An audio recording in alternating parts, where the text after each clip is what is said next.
दूसरा पतरस अध्याय 2। जीवित पत्थर और पवित्र प्रजा। इसलिए सब प्रकार का बैर भाव और छल और कपट और डाह और निंदा को दूर करके नए जन्मे हुए बच्चों के समान निर्मल आत्मिक दूध की लालसा करो, ताकि उसके द्वारा उद्धार पाने के लिए बढ़ते जाओ, क्योंकि तुमने प्रभु की कृपा का स्वाद चख लिया है।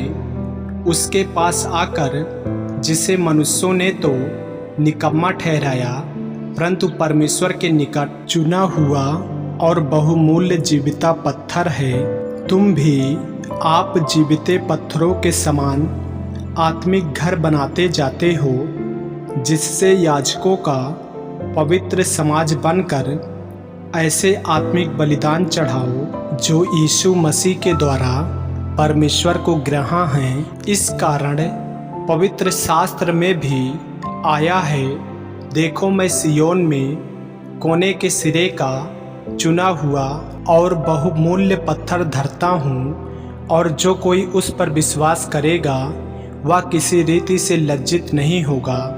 अतः तुम्हारे लिए जो विश्वास करते हो वह तो बहुमूल्य है, पर जो विश्वास नहीं करते उनके लिए जिस पत्थर को राजमिस्त्रियों ने निकम्मा ठहराया था, वही कोने का सिरा हो गया और ठेस लगने का पत्थर और ठोकर खाने की चट्टान हो गया है।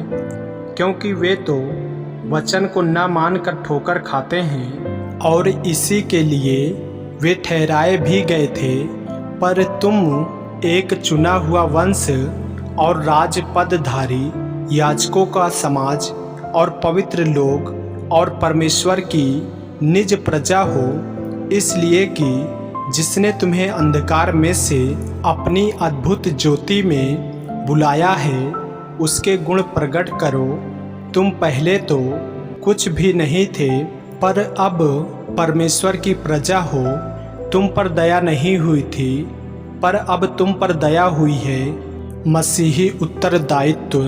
हे प्रियो, मैं तुमसे विनती करता हूँ कि तुम अपने आप को परदेसी और यात्री जानकर उन संसारिक अभिलाषाओं से जो आत्मा से युद्ध करती हैं बचे रहो।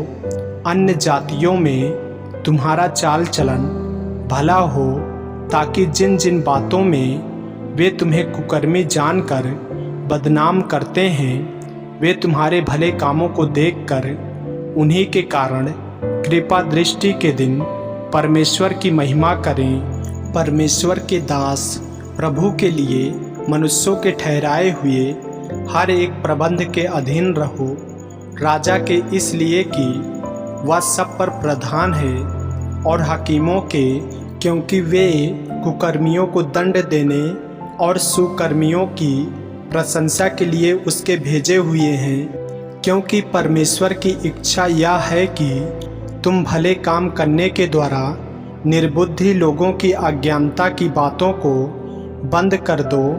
अपने आप को स्वतंत्र जानो, पर अपनी इस स्वतंत्रता को बुराई के लिए आड़ न बनाओ, परंतु अपने आप को परमेश्वर के दास समझकर चलो। सबका आदर करो, भाइयों से प्रेम रखो, परमेश्वर से डरो, राजा का सम्मान करो। मसीह हमारा आदर्श। हे सेवकों, हर प्रकार के भय के साथ अपने स्वामियों के अधीन रहो, न केवल उनके जो भले और नम्र हों, पर उनके भी जो कुटिल हों। क्योंकि यदि कोई परमेश्वर का विचार करके अन्याय से दुख उठाता हुआ कलेश सहता है तो यह सुहावना है। क्योंकि यदि तुमने अपराध करके घूंसे खाए और धीरज धरा तो इसमें क्या बड़ाई की बात है। पर यदि भला काम करके दुख उठाते हो और धीरज धरते हो तो यह परमेश्वर को भाता है, और तुम इसी के लिए बुलाए भी गए हो। क्योंकि मसीह भी तुम्हारे लिए दुख उठाकर तुम्हें एक आदर्श दे गया है कि तुम भी उसके पद चिन्हों पर चलो। न तो उसने पाप किया और न उसके मुंह से छल की कोई बात निकली, वह गाली सुनकर गाली नहीं देता था और दुख उठाकर किसी को भी धमकी नहीं देता था, पर अपने आप को सच्चे न्यायी के हाथ में सौंपता था। वह आप ही हमारे पापों को अपनी देह पर लिए हुए क्रूस पर चढ़ गया, जिससे हम पापों के लिए मरकर धार्मिकता के लिए जीवन बिताएं। उसी के मार खाने से तुम चंगे हुए, क्योंकि तुम पहले भटकी हुई भेड़ों के समान थे, पर अब अपने प्राणों के रखवाले और अध्यक्ष के पास लौट आए हो। आमीन। ऐसे ही वचनों को सुनने के लिए हमारे चैनल को सब्सक्राइब करें और बेल आइकन के बटन को दबाएं। और यदि आप हमारे फेसबुक पेज पर नए हैं तो हमारे पवित्र बाइबल को फॉलो करें, लाइक करें, ताकि परमेश्वर का वचन रोजाना आप तक पहुंच सके। जय मसीह की। प्रभु आपको आशीष दे।